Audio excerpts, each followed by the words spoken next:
Hello, so this weekend I went to four pre-releases for the new Flesh and Blood set heavy hitters.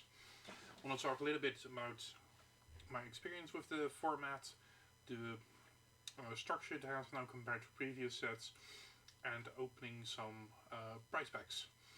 So first of all, as I said, I did four pre-releases.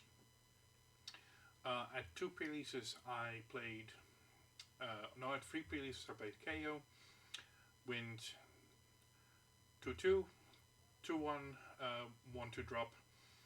And in the last release I played Kasai, where I went 3-1. In my opinion, from what I've seen from the set, Kaio is the easiest to make and has a lot of power it can put out. But I definitely underestimated how many of the attacks in the set costs 3.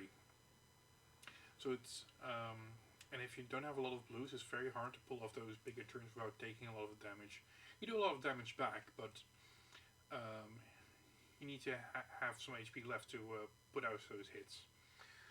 I definitely overestimated him, I think, in terms of sealed pulls at the start of the weekend, and the more the weekend progressed, people that went to multiple pre-releases were definitely learning how good the other heroes are, especially Betsy, Kasai, and Olympia.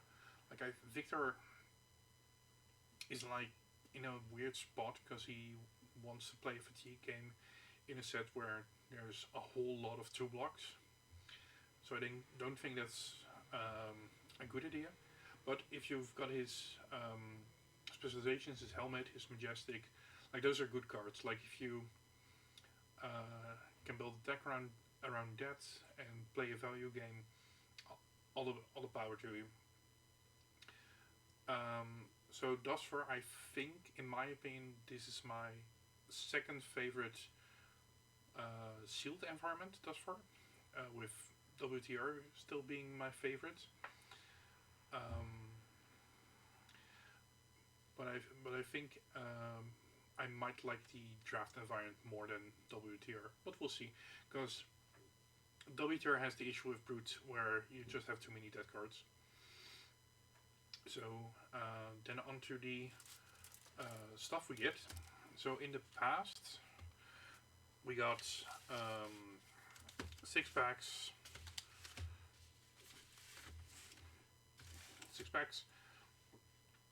We got a promo for the participation. Tales of Aria, we got 2 of the amulets. Outsiders, we got the diseases up front, those kinds of things. Here in Bright Lights, I honestly can't remember what we got in Bright Lights. And here we get the starting stake. Someplace, I'm not sure if it's, I should have checked this. I'm not sure if you can use this in your deck. Some places did, some places didn't mention it. But then there's nothing for the winners, which there's no playmats, there's no cold foils or whatever, which is a change from previous sets. I like it.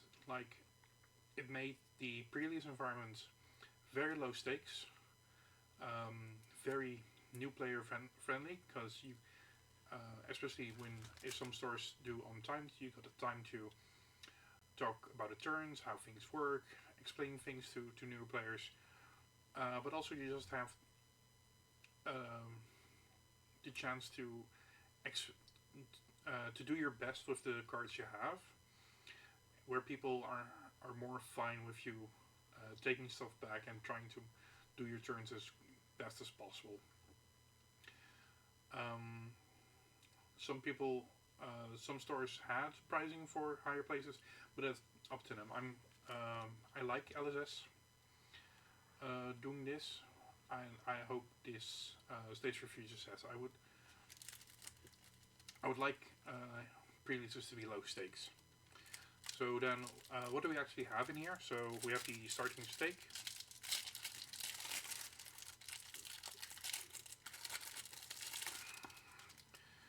get a double-sided rainbow foil of the Might and Vigor, and a double-sided rainbow foil gold and agility token. And after that is a hero, are all the hero cards, like you would find normally in the booster packs, and the token weapons, and the starting stake. So no more issues with having to ask around the table who has that hero, who has that weapon. It's just all in the pack,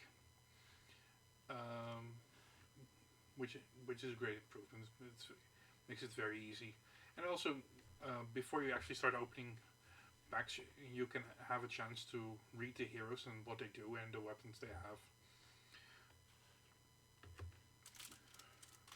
So then, from the pre-releases I went to, I got D6 and additional 4, so almost half a booster box of random packs. So there could be anything in here.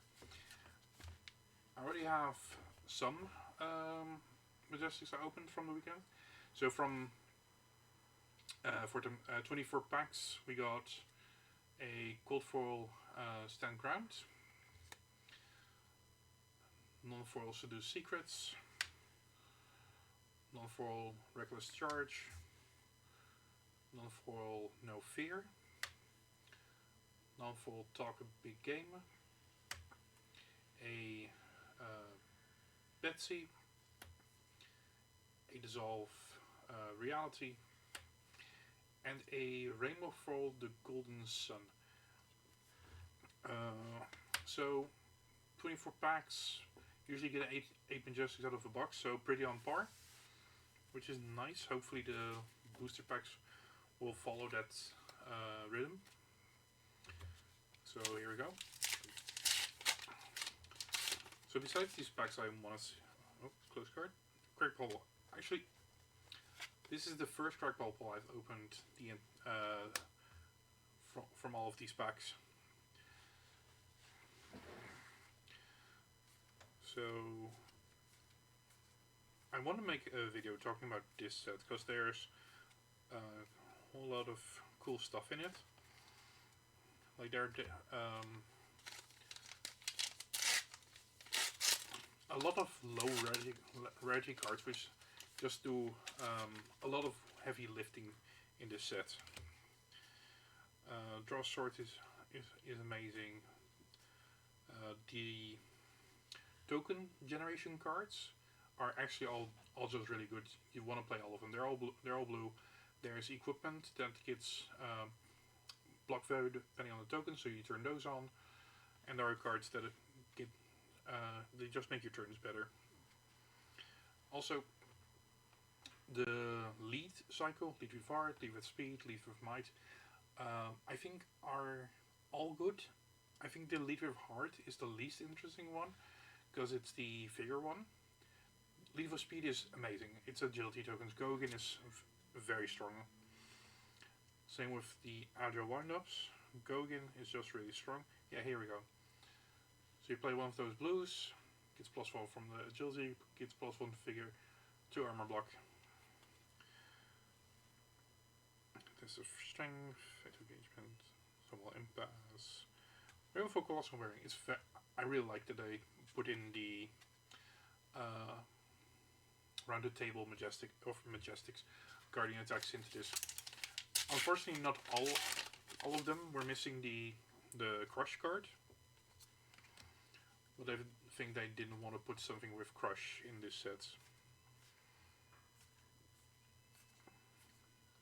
You go, leave with Power, +3, Great and Might, just very good card. Not much. Also, there are a few reprints in here, like Relative Rearguard, which are have a very good spot in this set.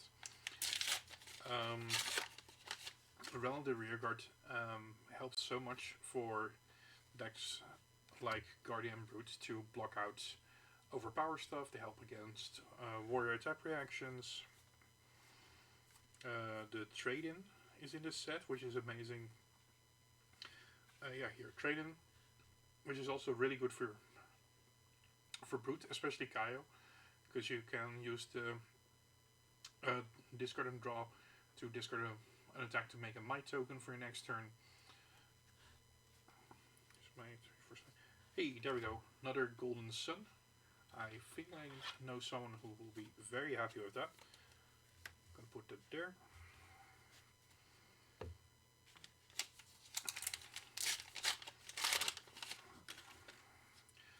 Let's go over real quick, but this is a really good card. 4 for 7, which isn't which is on par for yellow.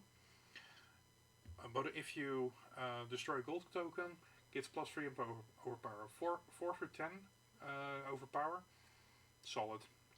And when you clash with it, you get a gold token. Just a solid card. Like, it doesn't have text, but being above curve in terms of cost and power is a quality unto its own. Yeah, I'm gonna post this. Might.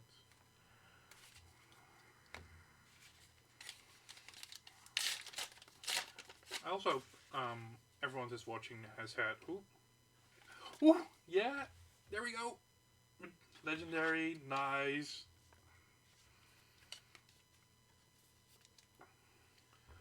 This is a really good equipment. There we go. Look at that foiling. This is also a new block mechanic, guardwall. So blocks for 2. When a combat chain closes, put as many -1 counters equal to it as block. So you can only it only blocks for once with where it actually protects you, but stays in play, which I think is a very neat way to give us more blocks while having equipment that stays in play. Also, the ability is just good. Instant destroy, draw a card. Only do it when your opponent has drawn 2 cards. Fine, there are so many heroes nowadays that want to draw cards.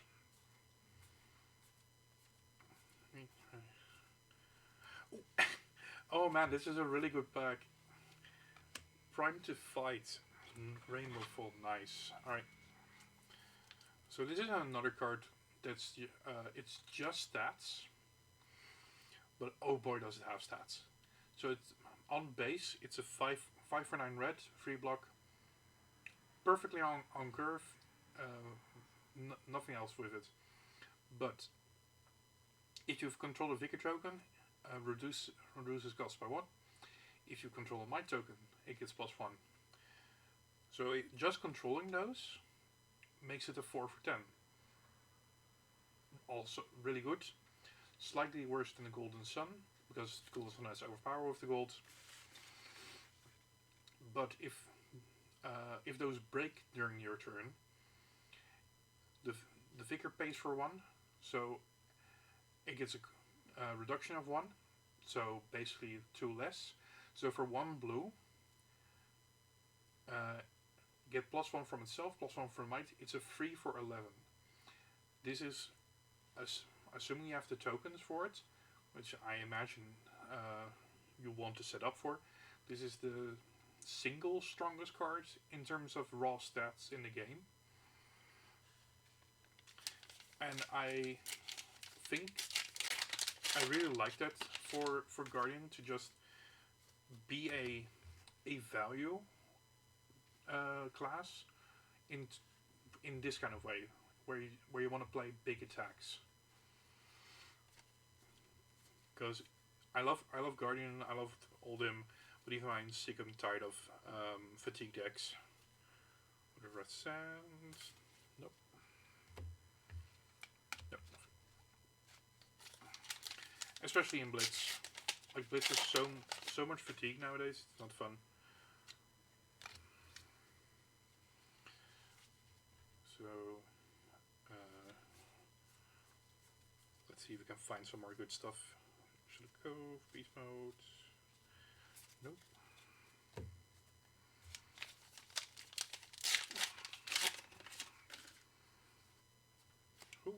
Hey, there we go. Another Majestic, brilliant. Um,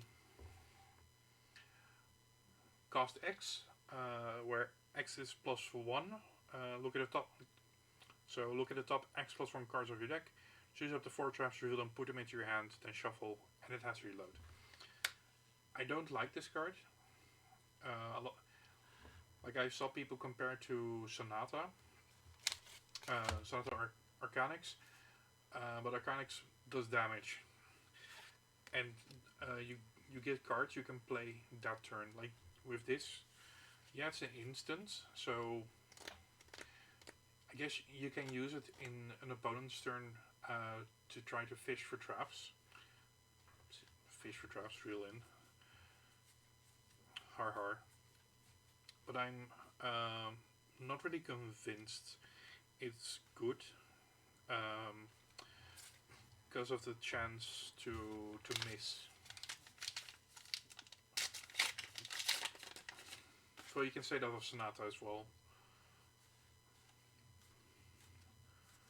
Alright, last pack. Anything special? I didn't look at the back 2 cards. Edge your head? No, nothing. Alright. Either way, expansion slot card, Rainbow Foil, Majestic, Guardian card, Balance of Justice, Legendary Generic, and Golden Sun. From 10 random prize packs, a very nice haul. So, to summarize this, my videos, at a blast. I went to some lovely stores, played against great people, and had a lot of fun. A lot of close games. Like there wasn't any game where I was massively behind when I died. I'm looking forward to drafting it. I hope I get a chance to draft it before RTN season starts. Though I kind of doubt it. Oh well. Also, I'm gonna be at Liverpool in 2 weeks' times, and hopefully I can bring a spicy deck for the Battle Hardened on the Sunday. So, see you there, and see you all soon.